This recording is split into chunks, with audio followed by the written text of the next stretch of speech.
In the Middle Ages, the path to knighthood began not with a sword, but with service.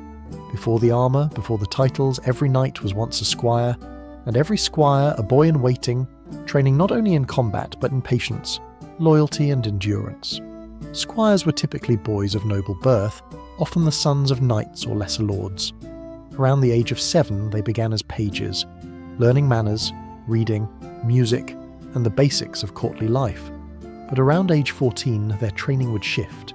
They would become squires, personal assistants to knights, tasked with tending weapons, armour and horses, all while learning the very skills they would one day need on the battlefield. It was a life of duty, discipline and bruises, a long road to knighthood, and not every boy made it there. This is the story of Thomas of Derring, a squire in service to Lord Aldrich of Redmere, in the year of our Lord 1262. The morning began, as it always did, with the bell, a deep iron chime that echoed through the grey stone corridors of Redmere Castle.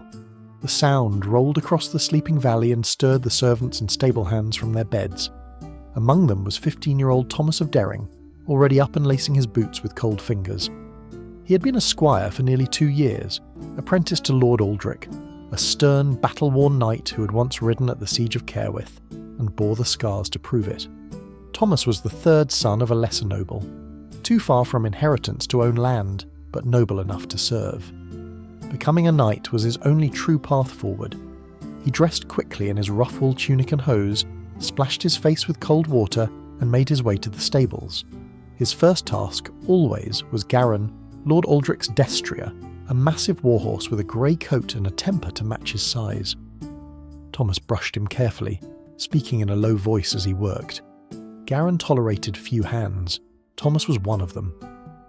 After the horse was fed and combed, he made his way up to the kitchens to retrieve Lord Aldrich's breakfast. Oats with a bit of honey, a thick crust of bread, and watered wine in a clay cup. Balancing the tray, he climbed the narrow stairs to his lord's chamber. Aldrich was already awake, seated by the fire, rubbing his shoulder. The old wound flared in the cold. Thomas greeted him with a bow, laid out the garments for the day, a fresh linen tunic, a crimson surcoat, and a leather belt bearing a silver buckle shaped like a hawk in flight. He said nothing as he helped the knight dress. The good squire knew when to speak, and when not to. Outside, the courtyard was already stirring. The clang of steel on steel rang out from the practice yard, and the master-at-arms was barking orders at a pair of half-dressed squires who'd overslept. Thomas didn't flinch. He'd been there himself, but today he was ready. Life as a squire was a life of learning, but not the kind that happened in books. The training yard was the classroom, and Steele was the teacher. After helping Lord Aldrich to the hall for council and morning matters, Thomas made his way to the yard. The ground there was always damp in the morning, churned into a thick mess of mud and boot prints. It smelled of sweat, leather, and old bruises.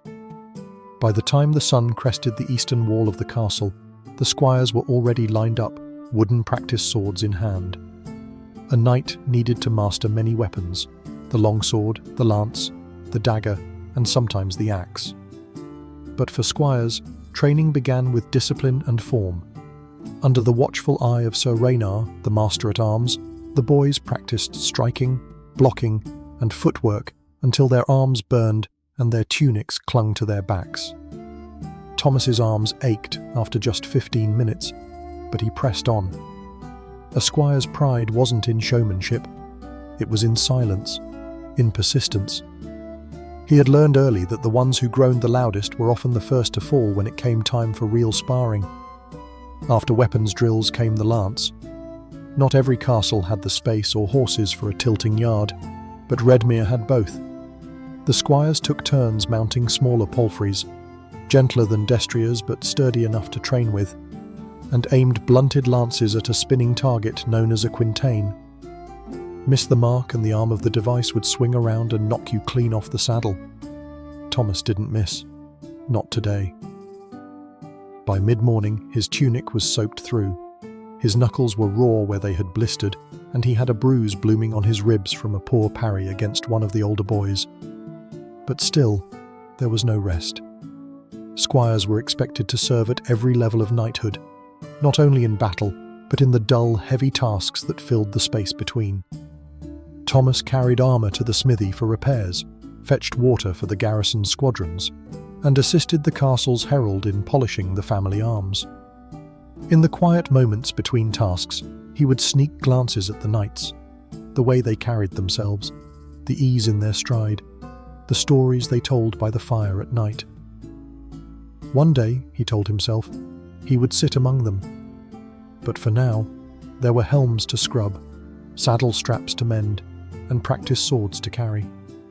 Squires were not warriors, not yet, but every blister, every bruise, every quiet task, it was all a step toward becoming one.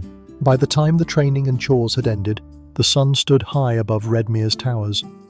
Bells tolled again, this time not for duty, but for the midday meal. In the great hall, long wooden tables were already set. Squires, pages, and men-at-arms gathered near the rear, while nobles and household guests took their seats closer to the lord's high table. Thick tapestries lined the walls, muffling the sounds of boots on stone and the low murmur of voices. The scent of roasted meat and fresh bread hung in the air like a welcome fog.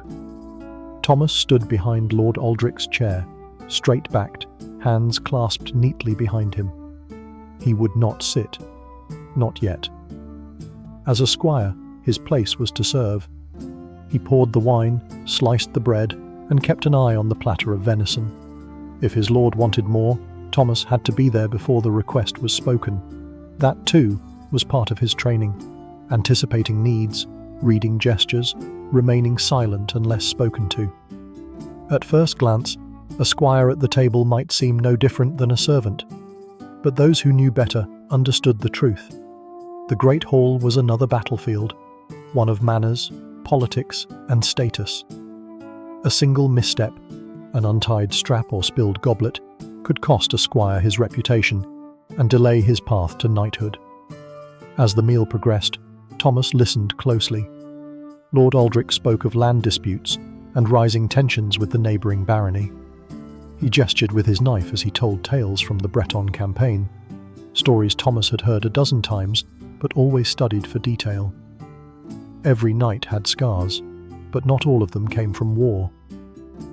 When the dishes were cleared and the hall began to empty, Thomas finally sat on a bench near the hearth with the other squires. His portion was smaller, but welcome. Stewed turnips, a bit of salted pork, and barley bread. He ate quickly, then washed his hands in the basin by the door. There would be no nap, no true rest. In the early afternoon, Thomas followed his lord to the chapel for prayers. Kneeling on the cold stone floor, he bowed his head. Not all squires were pious, but Thomas tried.